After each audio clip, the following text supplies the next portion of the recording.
Bom, senhores, boa tarde. Todo mundo acordado aí, né? Acho que os debates foram bons, né? A ministra Isabela deu um show, como sempre. Vamos, então, dar seguimento aqui ao dia, falando aí sobre competitividade do setor mineral. Então, estou aqui com o Juarez, né, diretor da Vale, né, de estratégia, novos negócios, uma série, né, de exploração, né? Uma pessoa bastante experiente no setor, aí provavelmente o quê? Uns 35 anos, 40 de mineração.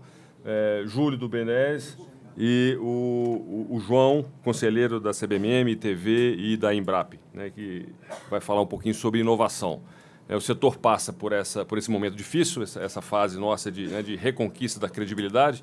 Já falamos muito sobre isso nos painéis anteriores, em relação ao papel da mineração, a importância para o país. Mas a gente ainda vê que o setor ainda precisa avançar bastante, né? O Roberto Castelo Branco comentou aqui do Instituto Fraser, né, da nossa posição. Nós temos aqui no World Economic Forum Brasil número 80, atrás de Botsuana, México, Indonésia, Rússia, né? No World Bank também, o Doing Business, também nós estamos na posição 125, atrás de Peru, México, Rússia. Então, muito caminho ainda para andar. O país com uma vocação mineral, né? Vicente falava sobre isso, né? 4% do PIB, existe aí uma controvérsia qual é o número, mas de qualquer forma é um número ainda muito baixo para o potencial que tem o país. Então, como melhorar isso, como a gente realmente dá essa volta por cima, ganhando essa credibilidade. Tivemos incidentes que nos manchou um pouco, né? E a minha empresa também, a gente sabe disso. Importante é a resposta, importante é o diálogo e como que a gente aborda uma crise. Eu acho que isso é que faz toda a diferença. Então, eu queria aqui passar a palavra para o João. Ele vai falar um pouquinho sobre isso, sobre inovação. Tem aí um papel importante. Depois eu chamo o Juarez, ele vai também comentar o que a Vale tem feito. E depois a gente passa para o Júlio. E se a gente tiver tempo, a gente faz algumas perguntas. Eu, como um bom estudante, eu fiz aqui algumas perguntas. Se sobrar tempo, a gente aborda, senão a gente encerra aí às 6 horas, né? 6 e pouco, né? 1 hora, né? Então, tá ótimo. Obrigado. Muito obrigado, Rubem. É um prazer encontrar o Juarez, o Júlio Ramundo, do BNDES. Muito obrigado pelo convite, pela presença de todos. Eu tenho participado de alguns conselhos nessa área de mineração e procurado entender como esse cenário tecnológico tende a produzir impactos no mundo dos materiais e da mineração, e como as empresas que trabalham com materiais básicos vão precisar se reposicionar frente a esses novos desafios. Duas dimensões principais que têm a ver com essas mudanças. A primeira é um efeito de instabilidade nos mercados de commodities, que eu passo a explicar agora de maneira bem rápida. Falei isso num outro evento que a gente teve recentemente. O fato é que os materiais básicos, por conta da eficiência dos processos de exploração, de extração e produção, tiveram sempre uma queda de preço ao longo da era industrial, e, de repente, surge, a partir do ano 2000, um turning point onde os preços começam a subir, os níveis de instabilidade de preço começam a subir muito também. Níveis de estabilidade de preço entre materiais, isso aí, por exemplo, a gente compara alumínio, cobre, ouro e aço a 100% em 1980, e você vê quanto as oscilações passam a ser gigantes a partir do ano, gigantes em valor e amplitude de oscilação de preços a partir do ano 2000.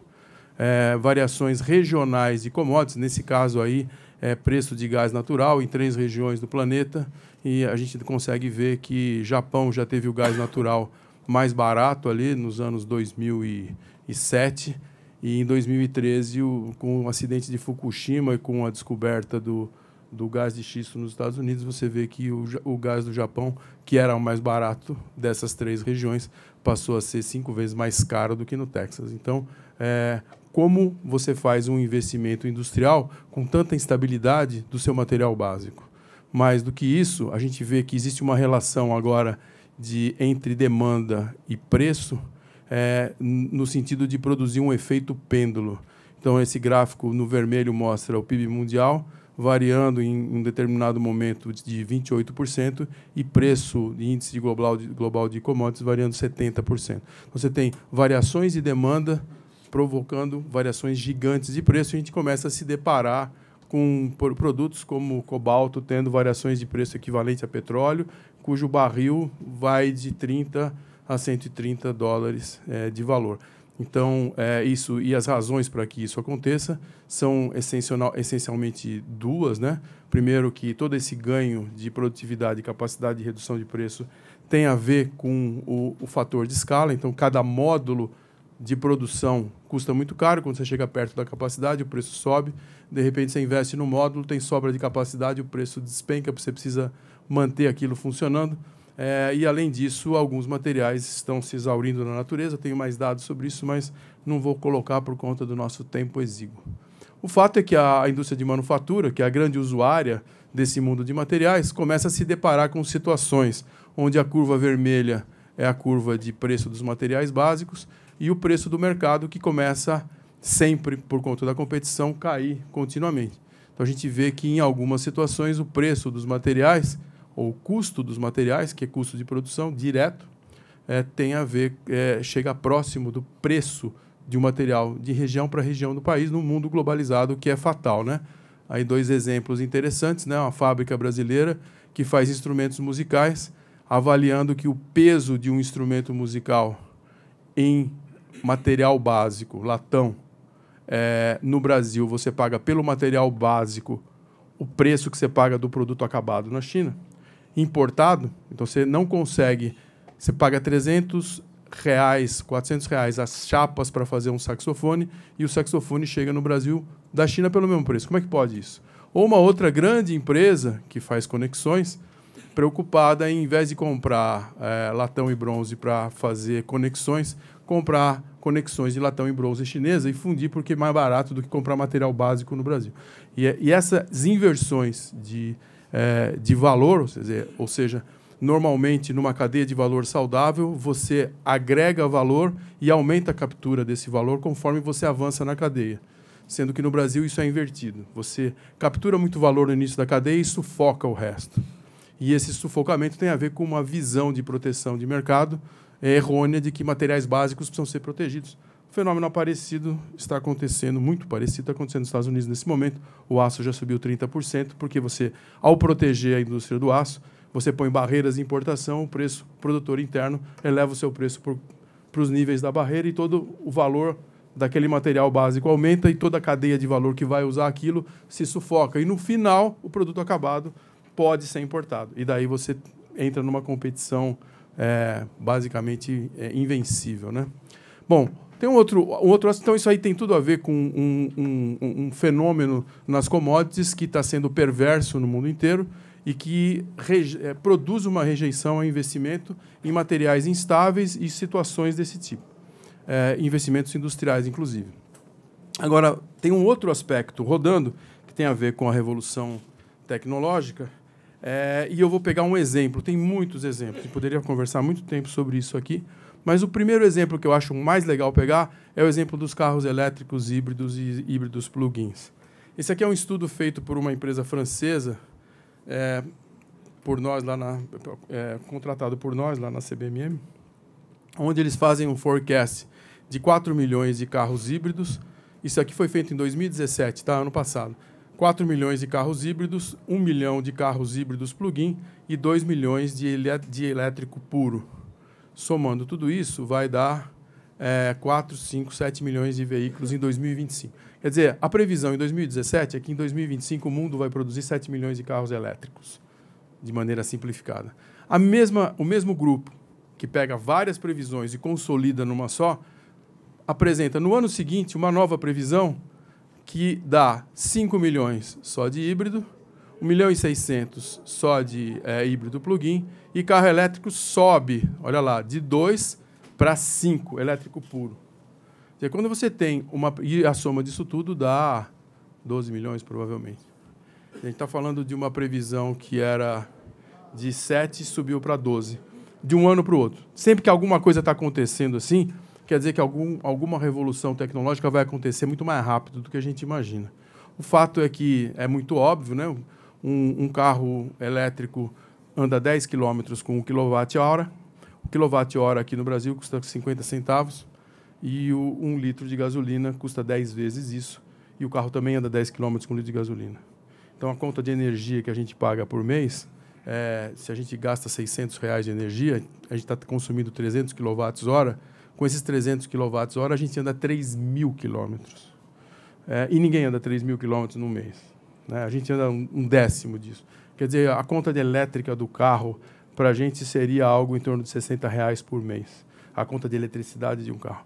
Isso, na mobilidade compartilhada, Uber, etc., isso provoca um impacto gigante, porque o cara, na Califórnia, por exemplo, não tem Uber que não seja híbrido ou elétrico.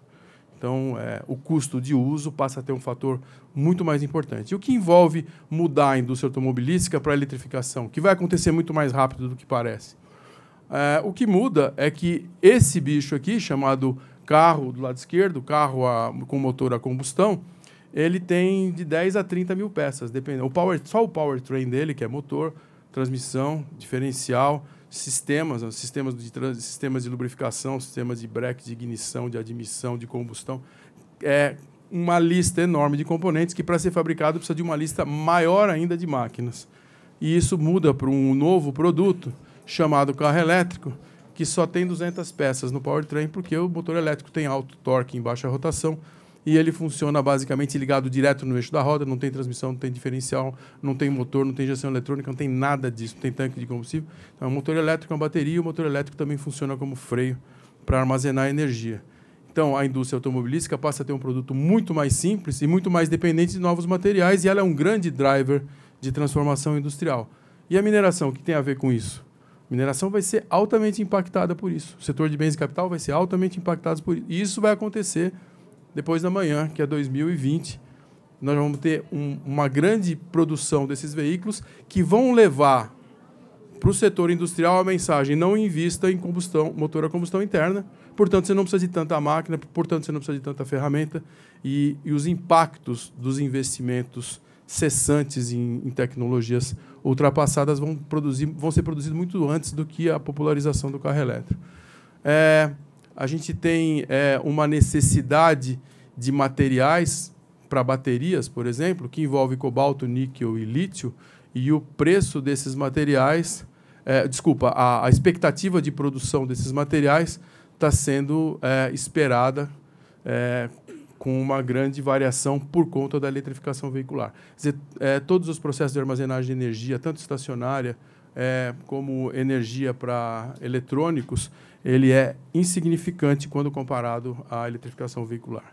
Então, a gente tem um momento onde a economia chinesa percebeu que o grande driver deles de crescimento mundial não é mais a infraestrutura, mas é sim baseado em nova tecnologia, e a China vira um agente verde dizendo: vamos proteger o meio ambiente. Por quê? Porque a Europa vai querer comprar coisas verdes.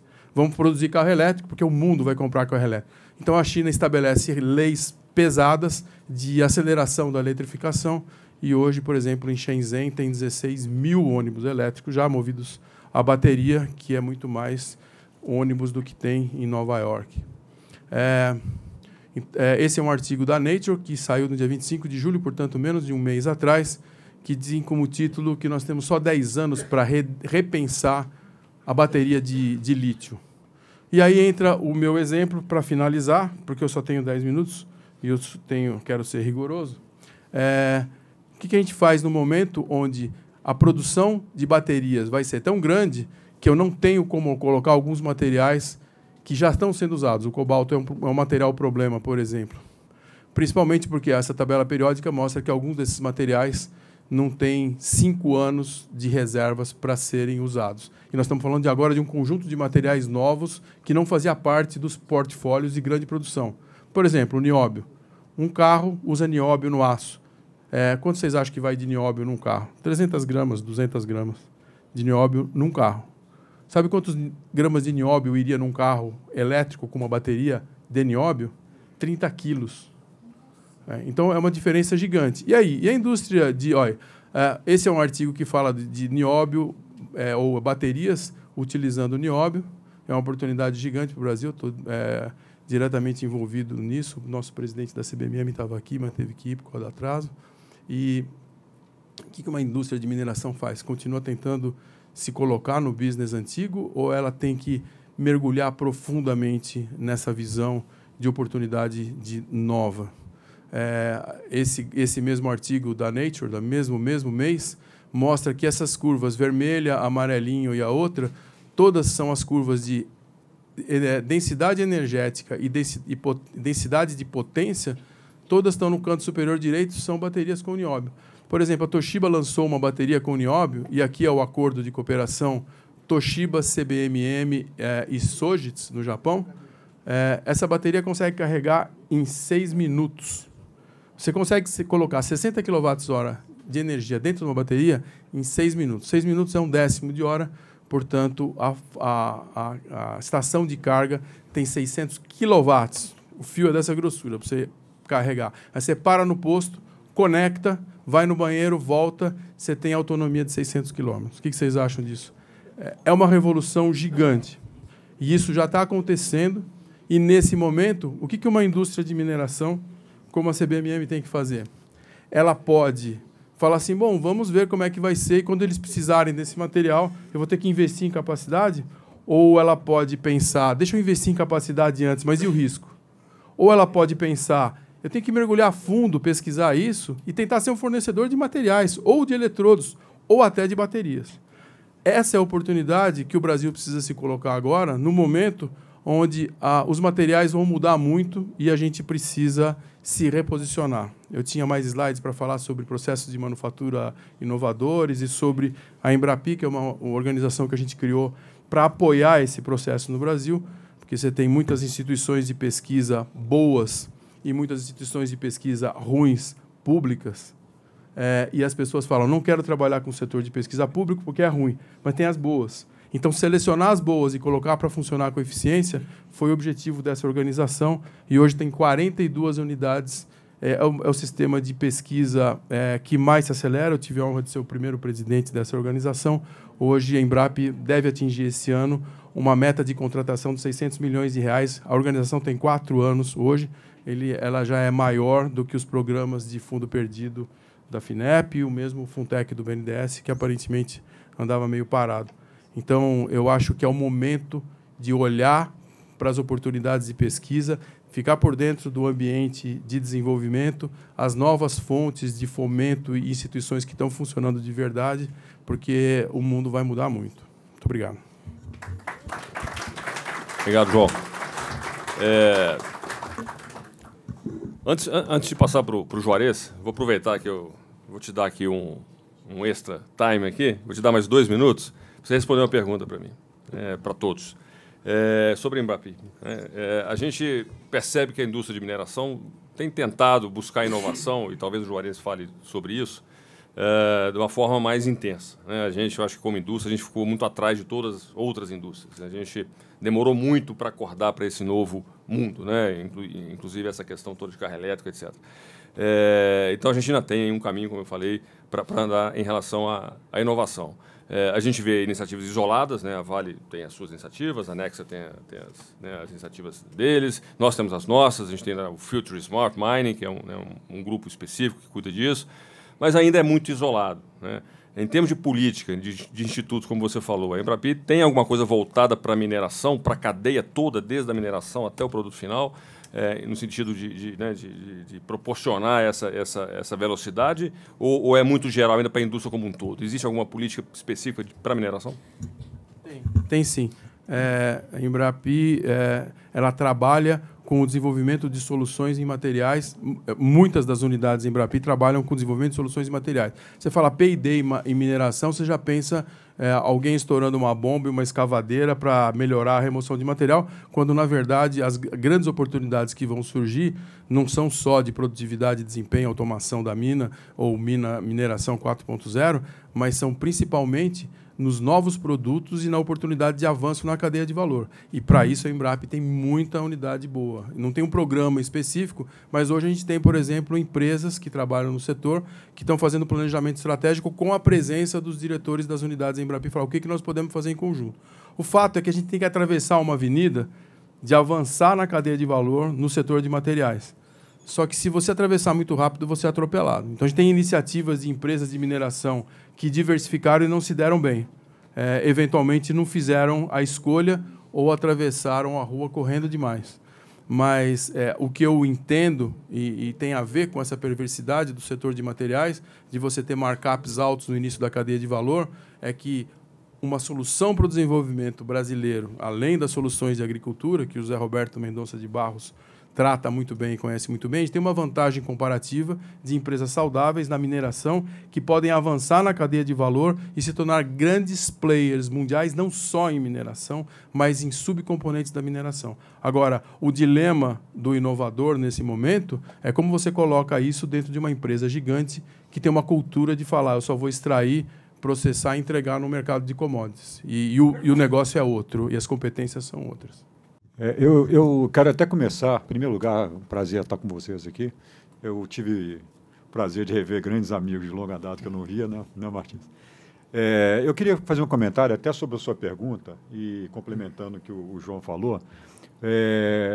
A Embrapa é um grande parceiro da Vale, tá? Num projeto muito importante. Nós temos que, do outro lado aqui, o BNDES começou esse projeto com a gente, e a gente está tendo muito sucesso, e caso a gente realmente consiga aprovar essa tecnologia, que é uma tecnologia de produção de metálicos por uma rota totalmente alternativa, uma coisa absolutamente nova no mundo todo, e que a gente acredita que até o final do ano que a gente consegue provar isso, e vai ser um divisor de água na produção de metálicos para tipo ferro-gusa, sem utilização de carvão vegetal, num outro modelo completamente diferente. A gente está muito perto de conseguir isso, e isso vai ser um breakthrough, principalmente para a aplicação disso no Brasil, né?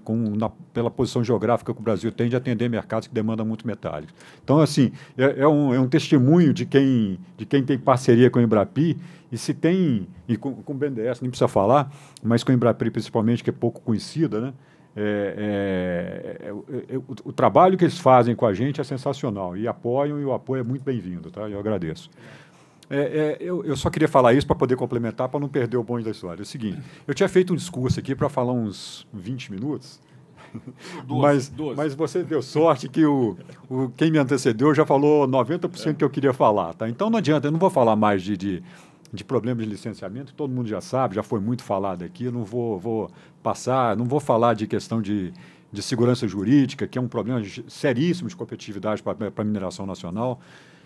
Sobre esse aspecto, eu só queria falar uma coisa, que eu acho que todo mundo que é da mineração, que eu acho que deveria se unir, né, é para a gente lutar contra essa questão dessa lei sobre cavidades que existe no Brasil. Isso está matando a mineração no Brasil, e vai matar a mineração no Brasil se a gente não fizer nada, né?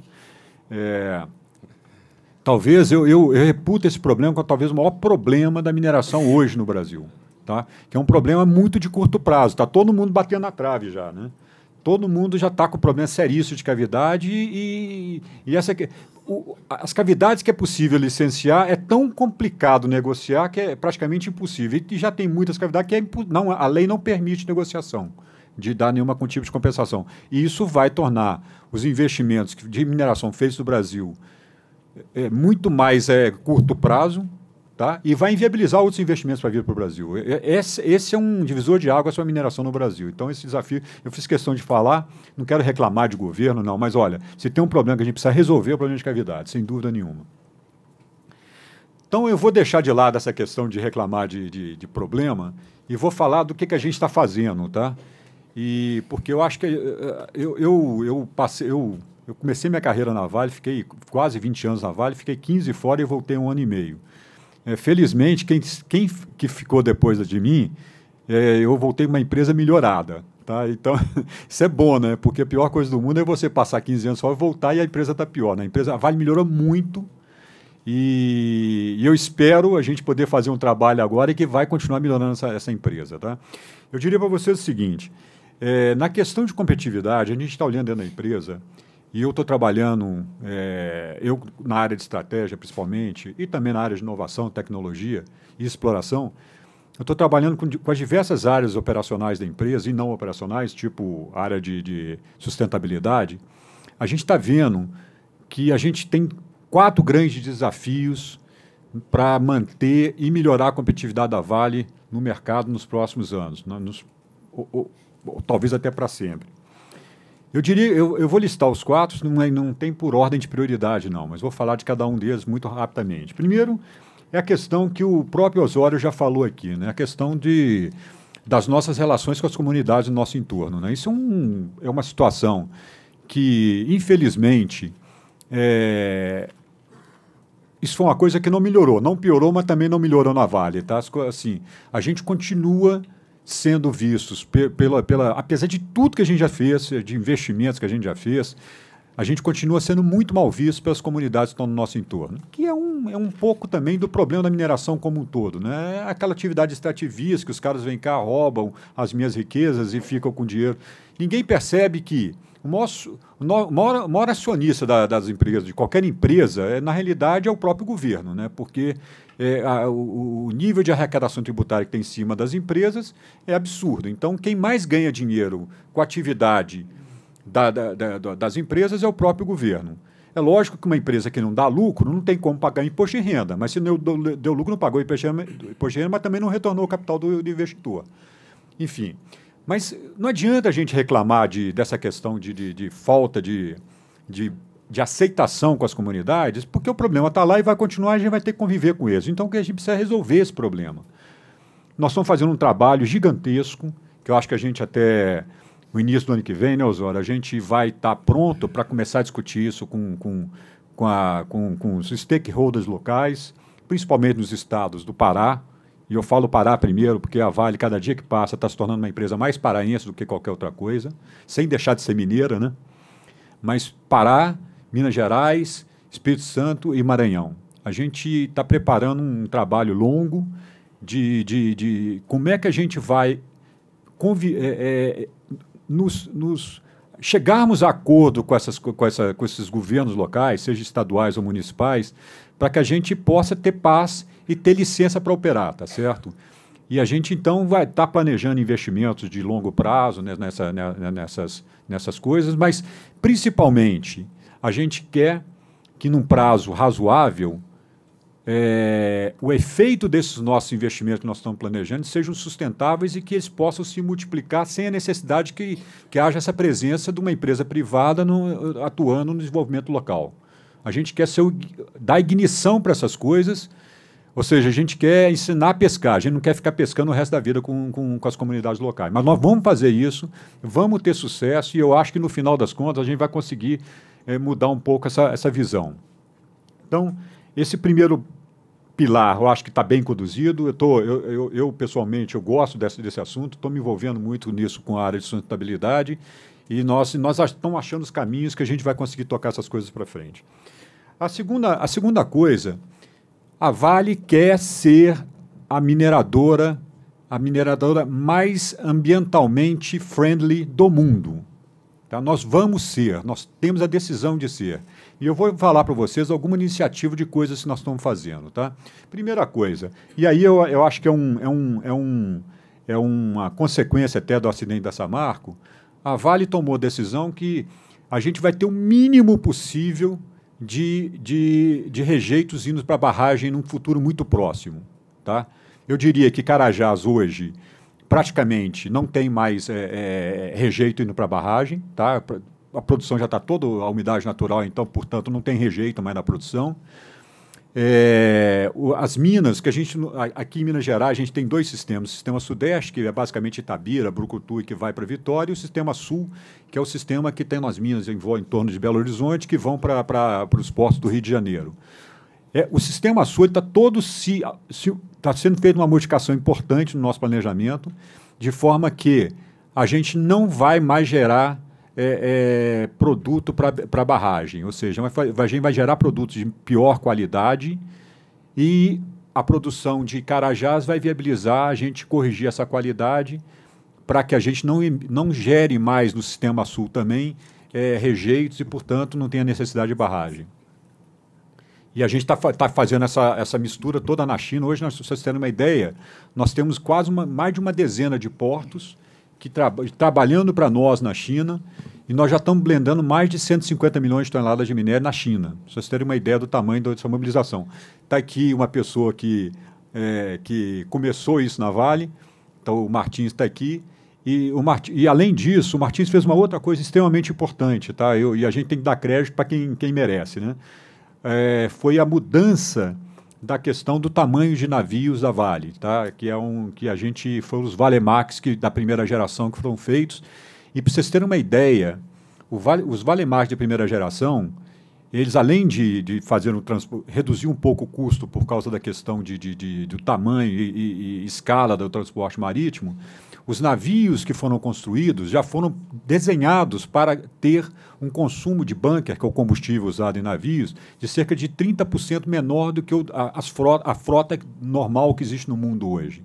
Então, se vocês terem uma ideia, isso, eu acho que não era o objetivo da época, o objetivo era reduzir custo, né, e melhorar a logística. E aí haver a redução de carbono. Exatamente. Que a IMO 2000... Exatamente.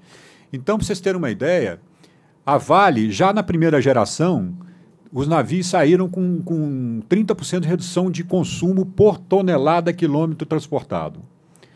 A segunda geração dos Valemar já foi para cima de 40% de redução em relação à origem.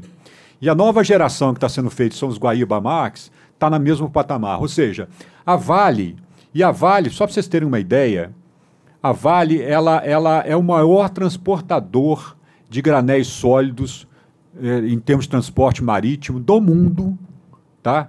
E navios maiores do que 150 mil toneladas. Ou seja, maior do mundo. Nós temos quase 30% de todo o movimento de granéis sólidos do mundo em navios desse porte. Vocês terem uma ideia, a Petrobras produz hoje 2 milhões e poucos barris por dia. O movimento de minério da Vale consome 130 mil barris de bunker por dia. Ou seja, a Vale, teoricamente, consome de bunker 5% de toda a produção da Petrobras. É que a gente não consome da Petrobras, estou falando só em termos de relação de... Vocês terem dimensão do tamanho desse negócio para a Vale. E nós estamos... Então, a gente está conseguindo... A Vale já tem hoje, com os navios Valemar que já foram ao mercado, que já estão navegando, com os novos que estão vindo e com os Guaíba Max, nós vamos chegar com navios próprios, porque a Vale encomendou e repassou para terceiros que nos vendem serviço. Cerca de 70% de todo o movimento da Vale de transporte marítimo vai ser feito com esses navios, tá? Que já estão contratados e que vão estar navegando até 2021. Vocês têm ideia do tamanho do negócio. E isso com uma redução de consumo de combustível da ordem de 35%, que é muito mais do que as metas que nós nos comprometemos para atingir em 2025, que é mais do que o dobro. Então, quando a gente fala de vanguarda ambiental, nós estamos falando disso, nós estamos falando já falei da questão de rejeitos. Nós temos uma meta na Vale de que nos próximos 2 ou 3 anos nós vamos atingir 100% de produção de energia elétrica da demanda que a gente tem, e praticamente 100% vai ser de energia elétrica renovável, seja por hidrelétricas ou eólica ou solar, e biomassa também está entrando na nossa equação. E biomassa, a equação em termos de emissão e retenção de gases, efeito estufa, ela é positiva também, no favor, ou seja, isso a gente já está no nosso... E nós queremos, talvez, ir além da autoprodução, num caso muito específico, porque nós estamos com um programa dentro da Vale hoje, nós estamos começando agora, que é um programa também de inovação tecnológica muito importante que nós estamos fazendo. Nosso objetivo, que a gente está chamando desse projeto, é o projeto Power Shift da Vale, tá? Para vocês terem uma ideia, as operações de mineração do Brasil, tá?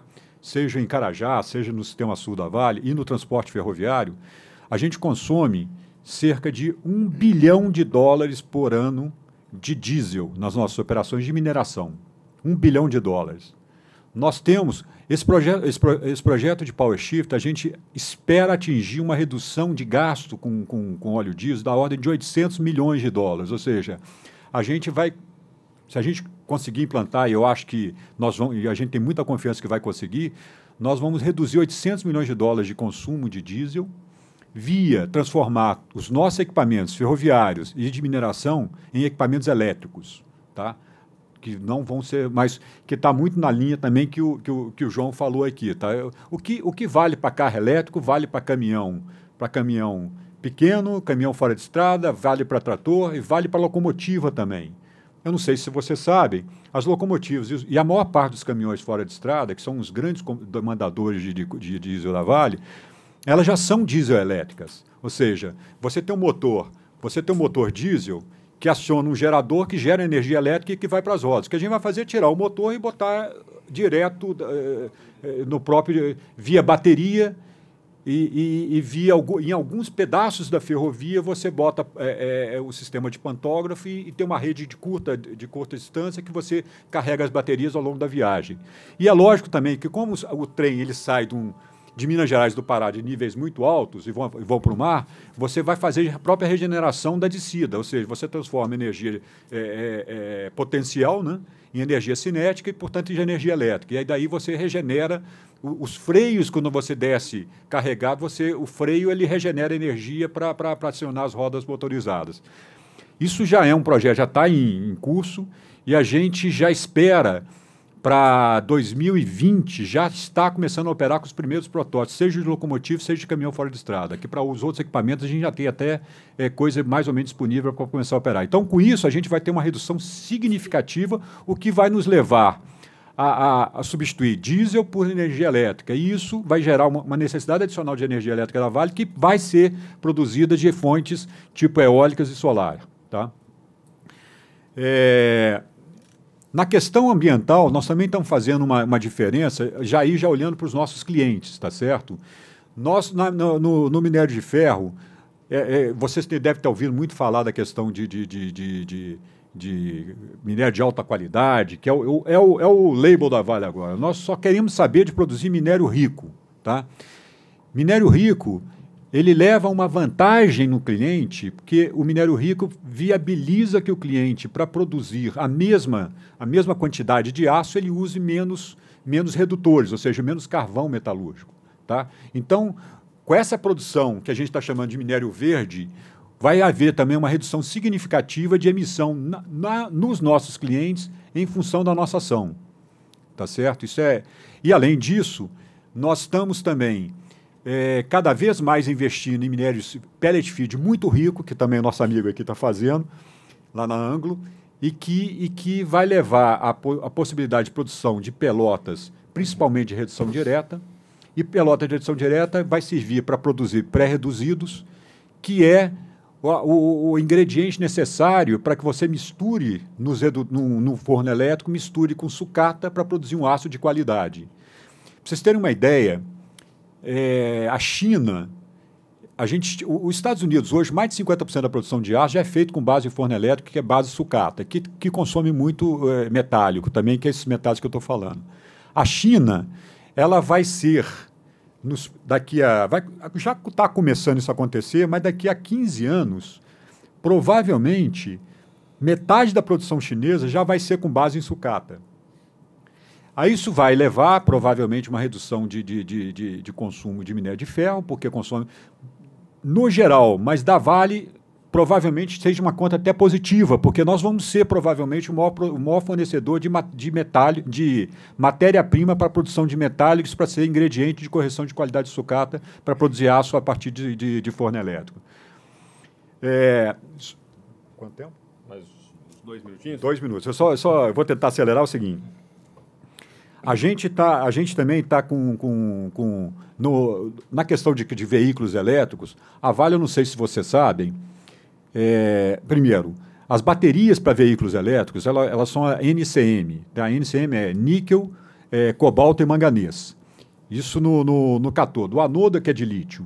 A gente fala bateria de lítio, mas o lítio ele é pouco representativo na bateria, mas é porque o anodo é feito dele.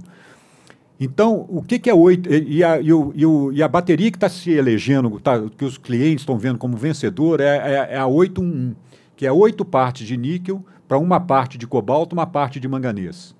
Ou seja, o principal ingrediente metálico das baterias vai ser níquel. tá? Que é uma coisa que só agora o mercado está se apercebendo, porque o mercado se apercebeu que o níquel é muito importante na bateria por causa que o níquel dá muita densidade energética, ou seja, é menor peso possível para você acumular o máximo de energia possível. E nós somos o maior produtor de níquel do mundo, tá? Nós somos, por incrível que pareça, isso é pouco divulgado, mas a Vale é o maior produtor de níquel do mundo. E o mais importante, 80% da produção de níquel da Vale é um níquel que pode ser usado em bateria, enquanto os nossos concorrentes têm uma proporção muito menor. Ou seja, nós vamos ser a Vale vai ser a maior produtora de níquel para a produção de sulfato de níquel, que vai ser o ingrediente de bateria, da bateria que o mundo já elegeu como vencedora para os próximos 20 anos. E a gente produz cobalto também. E a gente produz cobre também, que é provavelmente o metal vai ser mais demandado nessa nova indústria de veículos elétricos, porque todo cabeamento é de cobre. Então, a gente fala muito de bateria, mas o cobre também vai junto no cabeamento, tá certo? Então, a gente está também na liderança de uma indústria que vai viabilizar a indústria do veículo elétrico. Estou falando carro, mas carro, é caminhão, seja lá o que for. Tudo que for elétrico de mobilidade vai ter bateria com níquel, com muito níquel e cobalto. Esse é o segundo patamar, que é a questão ambiental, que nós estamos trabalhando muito sério. O terceiro, que eu diria para vocês, que é a questão de um controle absoluto de custos, tá? A gente não vai perder mais a mão nessa questão. Eu acho que o grande problema dos mineradores em geral perdeu a mão no custo, ou seja, aquela necessidade de produzir, dane-se o custo. Agora não, o custo é o nosso fator primordial de controle. Nós estamos fazendo todas essas iniciativas que eu estou falando para vocês, está levando a redução de custo também, por incrível que pareça. Ou seja, essa questão ambiental para a Vale não virou um problema, virou uma oportunidade tremenda de competitividade no mercado e de redução de custo para dentro. Provavelmente, se a gente não tivesse essa demanda ambiental, talvez a gente não achasse soluções para nossas questões de custo também, que a gente está achando hoje, tá? E eu diria que o último ponto de competitividade que eu já falei muito dele também, que é foco no cliente. Ou seja, o que o mundo vai estar demandando? O mundo vai estar demandando produtos cada vez mais que produzam um efeito de emissão de gases. De gases de efeito estufa. Nós estamos absolutamente alinhados com isso, com tudo que a gente está fazendo. E mobilidade urbana, mobilidade em geral, está demandando metais que viabilizem essa mudança tecnológica. E nós estamos absolutamente dentro desse movimento também, seja com cobre, seja com níquel, seja com cobalto. São os nossos focos principais. Nós estamos olhando outras oportunidades, sem dúvida nenhuma, mas assim, a gente acha que a gente tem dentro de casa tudo aquilo que o mundo precisa no futuro, tá?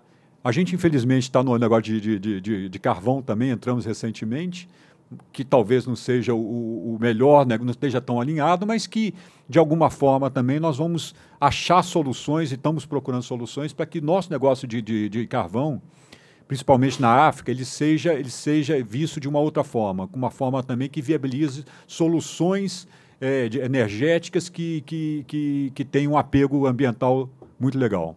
Tá? Desculpa, eu vou parar por aqui. Eu tinha mais para falar, mas eu não vou estourar o tempo, deixar para o Rubens depois, se quiser perguntar alguma coisa. Tá bom, obrigado, obrigado, Juarez. Júlio, sua vez vamos agora. lá, vou direto e vou tentar Vai direto ao ficar ponto. no Como é que o BNDES vai ajudar a mineração? Fala para Vamos lá. Bom, o painel, primeiro eu queria agradecer. Eu vou tentar não ser economista, viu, Sérgio? Até porque eu brinco lá no BNDES que eu já deixei de ser economista há muito tempo. Hoje em dia eu não sei muito bem o que é. Mas eu queria dizer do prazer de estar aqui, até para ver o Martins ali. Falou da caverna, né, Martins? O Martins, eu lembro do Martins quando eu entrei no BNDES há 26 anos atrás. E eu entrei pelo departamento de siderurgia e aprendi muito lá com o Martins. E depois reencontrei ele na Vale. A gente ia falar de projeto, ele falava de caverna o tempo todo. Então, assim, esse assunto perseguiu ele durante um tempo. Continua a mesma coisa, viu, Martins? Pois é. Mas, então, assim, é um prazer para a gente estar aqui. Para a gente é simbólico, quer dizer, e para mim, pessoalmente, eu quero dar um depoimento pessoal. Não está fácil trabalhar no setor público. Eu preciso aproveitar essas oportunidades para dizer. Eu tenho vocação pública, estudei para ser economista no setor público, um executivo de Estado. Não está fácil. mas não vou dizer. Mas eu quero dizer que é revigorante ver uma pessoa como o Vicente, né, que teve 35 anos dentro do setor privado, falar com a empolgação e talvez com um brilho no olho que eu tinha quando eu ingressei no BNDES, quando eu tinha 22 anos. Isso é muito revigorante, tá? Porque eu acho que nada como passar um pouco no governo para ganhar um pouco de humildade e saber como é difícil realizar, né? É muito difícil realizar. O governo e os debates com quem participa de governo, interage com o setor público, o setor privado, representante de sociedade civil, ONG, ele traz muita humildade para a gente, né? Porque normalmente a gente acha que é fácil quem está de fora, e não é fácil. Mas esse vai ser o único tom assim, um pouco pessimista da minha fala, ou triste, vamos dizer assim, até porque eu estou bastante machucado dos últimos anos, mas dizer que para a gente, de fato, é um prazer estar aqui representando o BNDES. Eu sou um funcionário público há 26 anos, tenho o maior orgulho, eu sou o Júlio Ramundo do BNDES. E para a gente é muito bom poder estar aqui num momento em que o banco está passando por inúmeras transformações. Eu nunca perco a chance de fazer uma propaganda, e vou fazer a propaganda virtual para ser ambientalmente correto, não trouxe papel. Mas a gente já publica, já estamos no 3º relatório de efetividade, que tem informações do tipo dos 13 gigawatts de energia eólica adicionados à matriz brasileira, 12 foram financiados pelo BNDES. Conta histórias como uma empresa do interior do sertão nordestino que implantou 10 mil quilômetros de fibra ótica, ligando 13 municípios, 4 estados e centenas de milhares de famílias à internet. Então, assim, para a gente apanhou muito, e é bom, porque a gente aprende e nós somos uma organização viva. Estamos lá, íntegros, fortes e com vontade muito grande de trabalhar pelo Brasil. Agora que eu fiz a minha propaganda, vamos aqui para o tema do debate. Em primeiro lugar, assim, o tema nosso aqui é competitividade, né?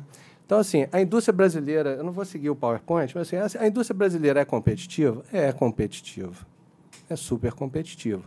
Por dotação e por vantagem competitiva construída. Esse debate de vantagem competitiva, assim, por isso que eu gosto de deixar de ser economista, porque as coisas são dinâmicas, né? Se não tivesse empresas construídas com 50, 60 anos, a gente não teria competitividade. Grande parte dos executivos que estão aqui foram formados em empresas brasileiras, né?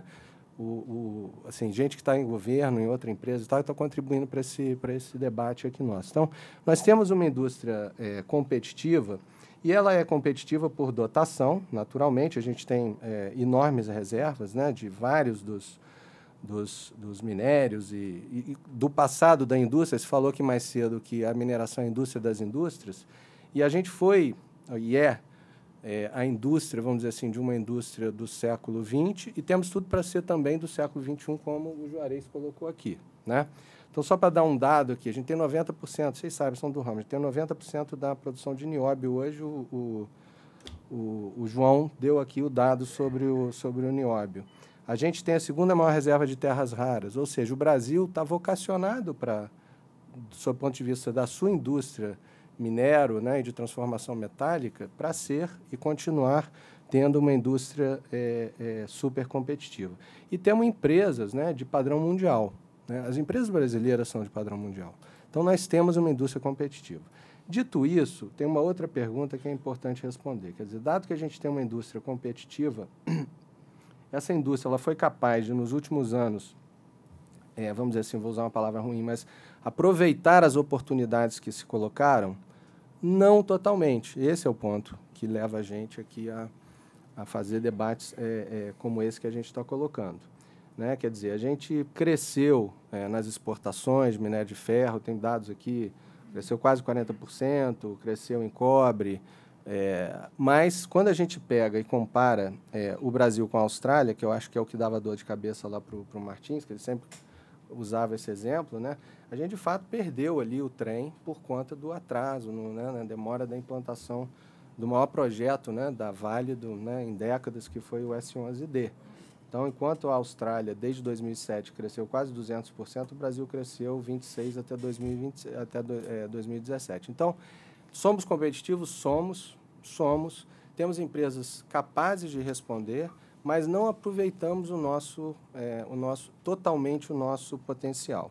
E aí tem questões que aparecem assim, e que a turma lá do banco a gente questiona e conversa, que é o seguinte: a gente tem, recorrentemente, um investimento muito baixo em exploração, né? Esse investimento recorrentemente baixo em exploração, talvez ele acabe trazendo prejuízos e faça com que a gente avance pouco em realizar esse potencial que a gente tem. E aí as razões foram várias, elas foram colocadas aqui, de certa forma, eu acho que a gente está avançando, né? Eu nesse ponto, eu sou otimista, porque, assim, eu acho que alguns anos atrás, a gente teria, num debate como esse, talvez um debate muito mais polarizado, sob o ponto de vista assim, dos representantes das empresas, do setor privado, e os representantes, né? Teve aqui um representante ou dois dos setores que trabalham com o dia a dia das comunidades, né? Agora, você vê aqui um representante da Nexa, o Tito, né? Falar como falou de licenciamento social, quer dizer, da prática social, que eu, que fui membro por 5 anos do conselho de uma empresa, do mesmo grupo que ele trabalha, vi a prática no campo florestal, então tudo que foi dito aqui, eu vi acontecer. E isso contamina, né, uma prática do grupo empresarial. Então, eu acho que muito desse debate, hoje, a gente evoluiu sim, né?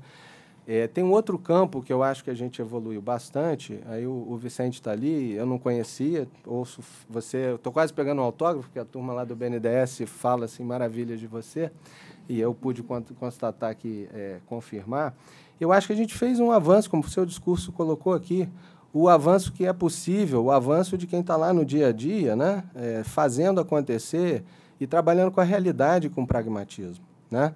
Você lá capitaneou uma revisão do Código Mineral que, né, se colocava e se fazia necessária há quanto tempo?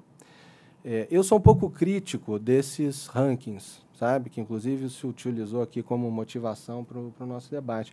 Esses rankings eles são grandes de um liquidificador e, para economista, ali tem uma colinearidade enorme, quer dizer, tem variável dependente, uma influenciando na outra, quer dizer, no fundo, aquilo ali é expressão de expectativa, né? E aí você pega o ambiente com o qual a gente está vivendo, macroeconômico e tudo, ele tem uma enorme contaminação num ranking como esse. Agora, eu tenho certeza que daqui a algum tempo, o próximo que virá, será mais favorável, inclusive pela iniciativa e pelo resultado do código que o Vicente colocou em prática. Por quê? Porque ele resolve uma série de questões, né, que foram recorrentemente colocadas como necessárias de se evoluir, né? E foi evolução possível. E é incontestável que a gente tem avanços ainda a fazer. Bom, qual a agenda? Falar um pouco aqui do que a gente imagina que é uma agenda de BNDES, né? Em primeiro lugar, nós estamos absolutamente comprometidos com a agenda socioambiental. Não tem como ser diferente, né? E isso não é fácil, né? Nós recebemos lá recorrentemente representantes da sociedade civil. Eu participei de várias reuniões. As reuniões não são fáceis, são reuniões tensas. E se a gente for para essas reuniões com arrogância, ela não produz diálogo, né? Mas, invariavelmente, esse é um depoimento de quem participa disso, invariavelmente, quando se vai para o diálogo de fato, o resultado é completamente diferente. Eu já tive, há pouco tempo atrás, por exemplo, com um representante de uma entidade que criticava muito a Vale, lá no Maranhão, por conta de questão de fornos, uso de população infantil e tudo. E aí vem para cima do BNDES, o BNDES que financia e tal. E aí a gente foi, explicou e conversou. E aí é engraçado, porque essas coisas, até prosaicamente, o interlocutor entra com 25 decibéis acima do padrão, entendeu? 25 vezes falando alto e tal. E aí a gente começa a dialogar e tal. E a reunião termina num outro tom, literalmente num outro tom. Então, assim, é importante, é fundamental que a gente se coloque para esse debate, né? a vida empresarial no dia a dia é difícil, é complicado, você vai trabalhar com investimento, tecnologia, mas hoje é impossível. Então, primeiro ponto, do seu ponto de vista do BNDES, nós não abrimos mão. E nós vemos isso como uma oportunidade. É chato que a ministra Isabela saiu daqui, mas eu tenho eventos na minha vida que eu não esqueço. Eu fui a uma reunião uma vez com ela, eu nunca tinha estado com ela, quando ela era ministra. E aí ela falou assim, olha, essa questão ambiental, no fundo, tem que ser vista pelo Brasil como uma enorme oportunidade. O Brasil está vocacionado e ele pode ser G1 nessa questão. Ele pode liderar isso nos mais variados campos. O Juarez acabou de falar aqui, deu uma série de exemplos do posicionamento competitivo. Isso aqui é posicionamento competitivo, baseado numa agenda do século XXI. Então, nossa indústria está preparada para ser competitiva, sim, né? E aí a agenda do BNDES, parafraseando aqui, que é a indústria das indústrias, quer dizer, nós temos hoje, foi feito um movimento enorme, eu gosto de fazer arqueologia do BNDES, então eu tenho documentos da fundação, por exemplo, poucos sabem, o pai do Gustavo Franco estava no primeiro conselho do BNDES, doutor Guilherme e tal, então eu tenho lá o primeiro relatório lá do BNDES, eu gosto de ver. Eu tenho alguns contratos de risco do BNDES com a Vale, quer dizer, o BNDES está na gênese, o BNDES está intrinsecamente ligado à criação, à formação dessa indústria no Brasil. Mas qual é a agenda agora? A agenda é reconhecer que nós estamos prestes a viver uma enorme transformação na indústria, né, que vai demandar minerais e beneficiamentos diferentes do que a gente tem hoje, e essa é a agenda que nós temos que trabalhar. Então, a questão da inovação, a inovação dentro de um setor que todo mundo acha que é super careta, vamos dizer assim, né? Já foi dito aqui, né? Eu vou usar outro, primário, já surgiu aqui, primário, extrativista, eu vou falar aqui careta, né? Que é mineração. Tem enormes oportunidades de inovação, de trabalho com novos materiais. No pouco que pudemos fazer com os parcos recursos lá que temos não reembolsáveis, o BNDES não é um banco que tem muitos recursos não reembolsáveis, nós temos projetos de imã permanente, nós temos projeto de grafeno. Então, assim, nós estamos envolvidos e queremos trabalhar com essa nova realidade. Agora, por outro lado também, precisamos ter, com certeza, uma mudança, sob o ponto de vista do contexto do setor, de algo que mude o padrão e a gente saia de uma situação, só para dar um dado aqui que o pessoal me trouxe, se a gente pegar em 2016, por exemplo, o investimento total em exploração mineral, quer dizer, aí você tem o Brasil com 4%, já foi dito aqui, Chile e Peru na frente. Você não tem razão, quer dizer, o Brasil não tem como explicar uma coisa dessa. Então, assim, a competitividade da nossa indústria passa inexoravelmente para a gente mudar esse quadro. Tem questões de financiamento, é uma atividade de risco, quer dizer, dentro da regulamentação do código, a gente está trabalhando com a possibilidade de onerar direitos para a gente poder ampliar financiamento, a própria participação do BNDES em atividade de risco, como foi lá na gênese da formação da Vale do Rio Doce, talvez agora de uma outra maneira, dentro de uma agenda de transformação industrial. Tudo isso é uma agenda para a gente de competitividade, olhando para o futuro e as oportunidades que se colocam de transformação no mundo e no Brasil. Uma última palavra. Eu tenho ido, toda vez que aparece uma chance para ir na China, eu levanto o meu dedinho. Porque assim, a gente vai lá e aprende assim, terrivelmente e vê de fato. A Ásia, em geral, nós somos extremamente aqui contaminados pela influência, vamos dizer, ocidental. Mas a gente precisa estudar muito China, estudar muito o que acontece na Ásia, estudar e olhar. Eu não tenho a menor dúvida que a coisa do carro elétrico lá vai acontecer. Vai acontecer. E eles vão entrar pesado no padrão. Como é que a gente se posiciona de uma maneira que alavanque as oportunidades para o Brasil? Que tipo de arranjo estratégico é possível fazer, dado que isso, na minha visão, é inexorável para um país como o Brasil? O que nós queremos da nossa mobilidade urbana? São Paulo aqui está saindo na frente. Saiu um edital que vai renovar a frota em 10 anos, colocar ônibus elétrico aberto. Nós temos que começar a trabalhar nisso, né?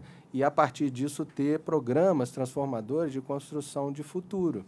A gente fica falando, às vezes o pessoal, até mesmo o pessoal do BNDES fica assim, vem cá, cadê a nossa visão de futuro? Onde é que está a nossa visão? Precisamos construir, é nossa tarefa, é nossa, né, dos empresários. Então, a gente costuma delegar para o governo, quer dizer, a gente está numa situação, e hoje foi dito aqui pelo presidente, Fernando Henrique, que nós precisamos construir uma visão estratégica de futuro do Brasil. E eu, particularmente, aí, olhando agora no meu cadinho aqui, para parafrasear a siderurgia lá, né, a gente... o BNDES, por exemplo, nós precisamos fazer parte dessa construção.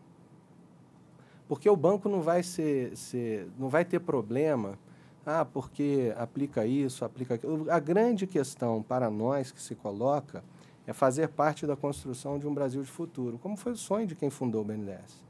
Agora, essa tarefa ela precisa ser compartilhada, discutida e dialogada numa sociedade hoje que é completamente diferente daquela que a gente tinha 40, 50 anos atrás. Tem que sentar, tem que dialogar com a ONG, tem que conversar com as pessoas. Não, é isso, não tem jeito. Esse é o padrão de desenvolvimento que a gente precisa construir. E eu acho que o Brasil, ao final, vou encerrar aqui, mesmo com todas essas, vamos dizer, dificuldades, eu sou otimista, muito otimista. Eu acho que a gente tem condições de fazer muito bonito nesse campo. Quer dizer, ter uma estratégia de desenvolvimento absolutamente consistente com a agenda do século XXI, né? A gente está vocacionado para isso, tem que fazer acontecer. Obrigado. Obrigado, Júlio. Queria, para encerrar o painel, fazer alguns comentários.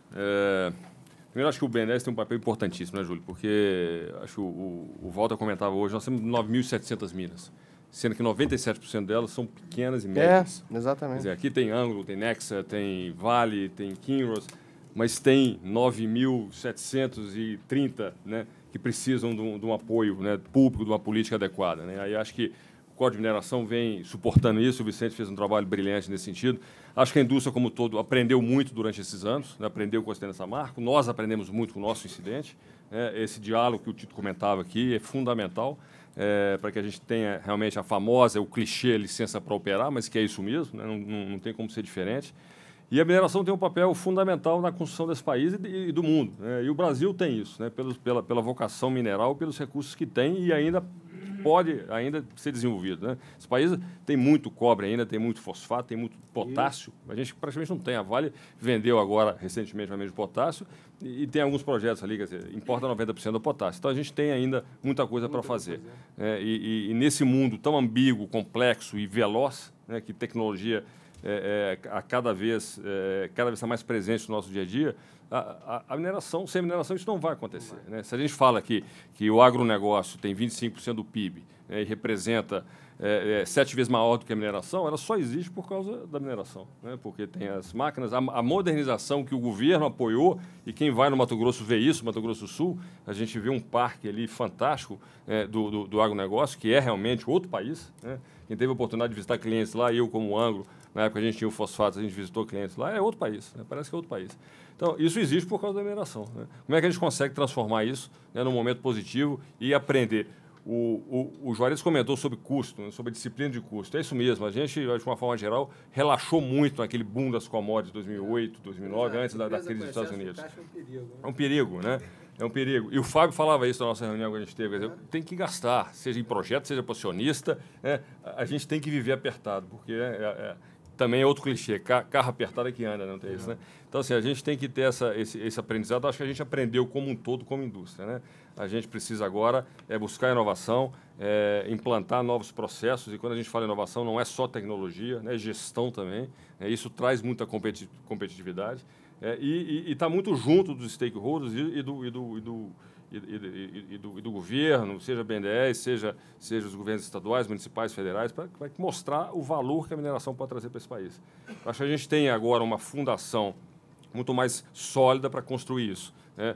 Quero parabenizar o Vicente aqui, colega de ex-Vale, né, Vicente, durante esse tempo todo, que fez esse trabalho brilhante e que a gente tem ainda um caminho longo, né, nesse setor.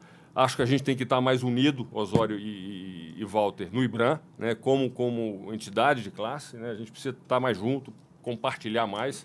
A gente vê muita iniciativa de cada empresa, mas a gente, como setor, a gente precisa se organizar. Acho que o IBRAM está nesse caminho. E é super importante para a gente poder fazer essa virada de jogo e construir esse país do futuro que a gente sempre espera chegar, mas que está nas nossas mãos, né? Então, acho que... Eu posso falar mais uma coisa? Eu sei que já falei muito, mas eu estou com uma coisa na cabeça que eu preciso... É o seguinte... Exatamente. Eu não sei se todo mundo consegue ver as oportunidades que estão na frente da gente no Brasil num prazo muito curto, tá? O Vicente me corrija se eu estiver errado, se eu estiver falando bobagem, tá, Vicente? Mas eu vejo isso uma tremenda oportunidade. A questão do petróleo e gás no Brasil, do pré-sal, é um negócio que tem pouca gente prestando atenção nisso, tá?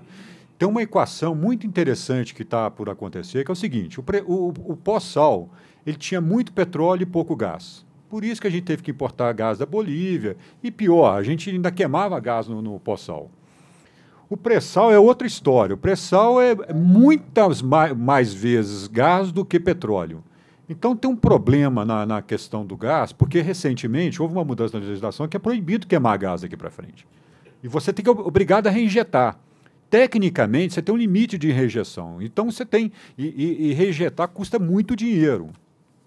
Então, você tem que usar gás no Brasil, sob pena que, senão, a gente não vai produzir o petróleo que se espera que o Brasil produza.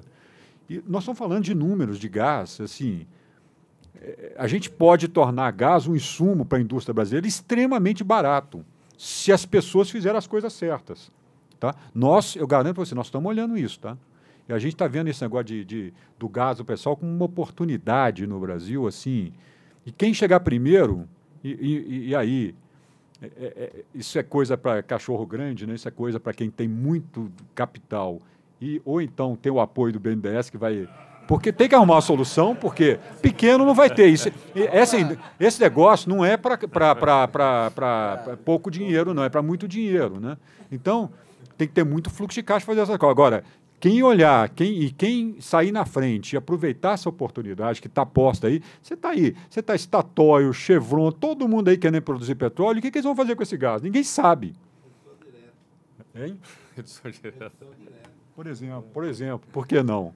E não precisa a gente investir em redução direta. É só você levantar o dedo e entregar o pacote que eles vêm cá e produzem. Então, gente, assim, por exemplo, eu acredito, acabou a eleição, o real vai voltar para baixo de 3, na minha opinião. O que é ruim para a indústria da mineração. Mas não tem jeito. O Brasil, como potencial, se você olhar o potencial, o Brasil na questão externa não tem jeito de dar errado. Concorda comigo, Júlio? Então, é importante que se todo mundo começar a prestar atenção nisso e a gente forçar o regulatório a permitir que o gás do pré-sal seja bem usado para o bem da sociedade brasileira, né? Por que não a gente sonhar com energia muito abaixo de R$100 por megawatt-hora? Por que não? Acho que é possível. Na hora que você começa a fazer modulação de térmica com gás muito barato, com eólica principalmente, hoje dá para fazer eólica, gente. Dá para fazer, eu sei, porque nós estamos olhando isso, a R$100 megawatt-hora. Coisa que no passado era impensável. E com uma escala ainda pequena. Se aumentar a escala, esse valor vai ser bem menor. Se você tiver um gás de térmica, gás barato para fazer térmica, poder modular, para você ter garantia de fornecimento, você vai poder ter energia muito barata no Brasil. E energia barata é o motor da indústria, pô. Então, as oportunidades estão aí. Eu acho que o empresário brasileiro não acordou para isso ainda, não se mobilizou para aproveitar. A gente tem que parar um pouco de reclamar também e entregar a solução, né? E aí ver se o outro lado é competente ou não para nos apoiar nessas coisas, né? Então, eu acho que é. Por exemplo, o BNDES, ninguém sabe disso, mas o cobre da Vale, tanto Salobo quanto Sossego, foi todo dinheiro quem deu dinheiro para a Vale lá atrás, antes da privatização, para explorar cobre lá no Carajás, foi o BNDES. Alguém sabia disso aqui? Pouca gente... Você da Vale. Você não vale. Pouca gente sabe disso. Agora, o problema do BNDES, tem muita gente que reclama do BNDES, porque o BNDES ele é banco, ele precisa de garantia, né, Júlio? Eu falo para eles no BNDES, vocês melhorarem do ponto de vista do pequeno empresário, vocês têm que arrumar solução para garantia, porque o pequeno não tem garantia para dar, pô. E é difícil no Brasil você viabilizar project finance, né? Nesse aspecto, sem dúvida nenhuma.